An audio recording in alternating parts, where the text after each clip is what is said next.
I needed a place to stay for the night, and the Desert Rose Motel was the only option for miles. The neon sign flickered erratically against the dark highway, casting strange pink and blue shadows across the almost empty parking lot. There was only one other car, a dusty old sedan that looked like it had moved in weeks. The office smelled like stale coffee and old, damp carpet. Behind the counter sat an elderly clerk, his eyes half closed, barely even acknowledging my presence as I walked in. "Room 12?"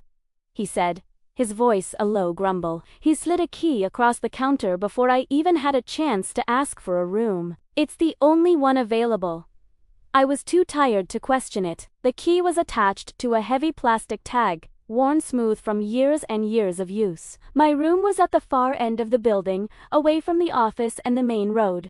The walk there felt longer than it should have, with each step echoing in the silence. I unlocked the door, and it opened with a low, long creak. Inside, the room was exactly what you'd expect from a place like this. A sagging bed with a questionable comforter, a small, boxy TV on a dresser, and a bathroom where the faucet was dripping with a maddeningly regular rhythm. But it was clean enough for one night. I dropped my bag on the bed, and that's when I noticed something on the nightstand. It was a leather-bound notebook, thick and worn, with no label on the cover. Curiosity got the better of me. I sat down and opened it. The first page had a simple instruction written in neat cursive. "Guest log room 12. Please sign your name and date of stay." I flipped through the pages. There were dozens of names, stretching back years, all written in different handwriting. Some entries were simple, just a name and a date. But others had notes written beside them. My eyes scanned the page. James Collier, March 14th.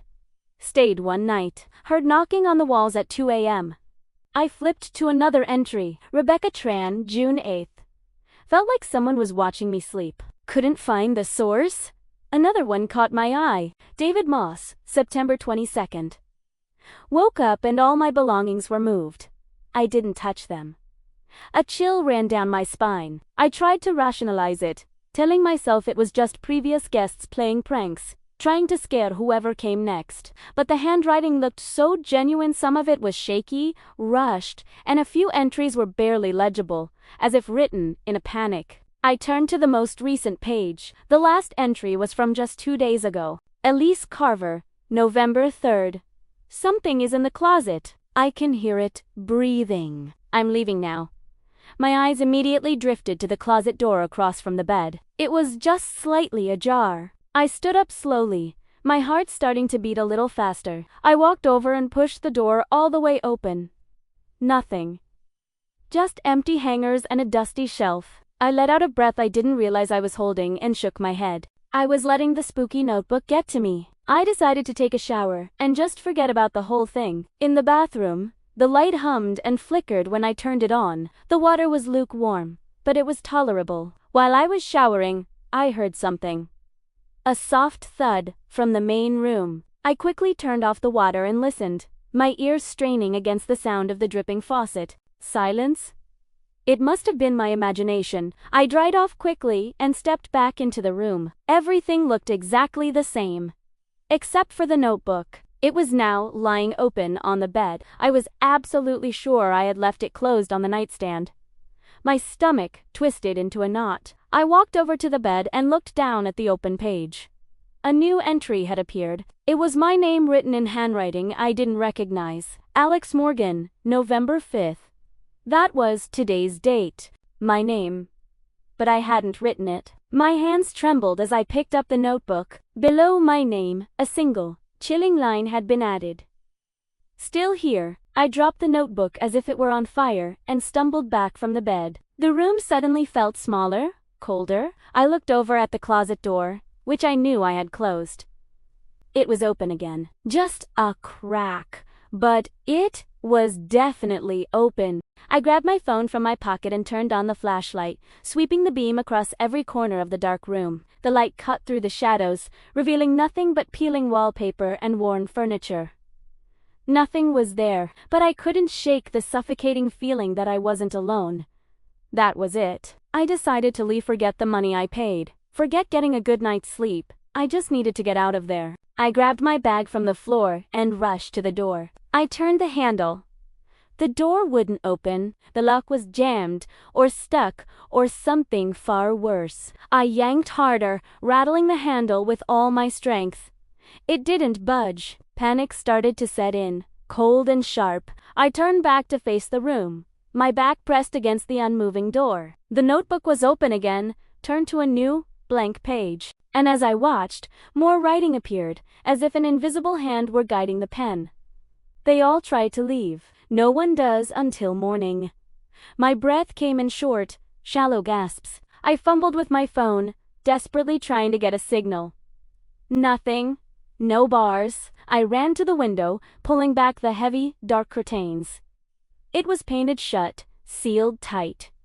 I was trapped. Defeated. I sat on the very edge of the bed, my mind racing, trying to think of a way out. And that's when I heard it. A soft knocking sound, coming from inside the walls. It was slow and rhythmic, like someone was tapping gently from the other side. The sound started near the door and slowly moved across the wall, from left to right, methodically circling the room. I clamped my hands over my ears, but I could still feel the vibration through the floor. Then, just as suddenly as it started, it stopped. The silence that followed was somehow even worse. I glanced at the digital clock on the nightstand. The red numbers glowed to 47 a.m.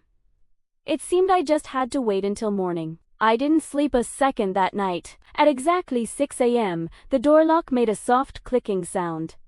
It had unlocked itself. I grabbed my bag and ran out of that room without ever looking back. I drove 4 hours before the shaking finally stopped. When I got home, I did my best to forget everything about room 12 and the Desert Rose Motel. I tried to convince myself it was all just a nightmare brought on by exhaustion, but 3 days later, a small, unassuming package arrived at my door. I hadn't ordered anything. When I opened it, my blood ran cold. Inside was the worn, leather-bound notebook from the motel. I opened it with trembling fingers to the very last page. On it, written in what was unmistakably my own handwriting, were 3 simple words. I'll be back. If you enjoyed this story, wait until you hear what happened to the person who stayed in the cabin at the end of Pinewood Road. Subscribe and hit that bell so you don't miss it. And if you've ever had a strange experience at a motel, maybe it's better you don't share it in the comments. Some rooms are always listening. Thanks for watching.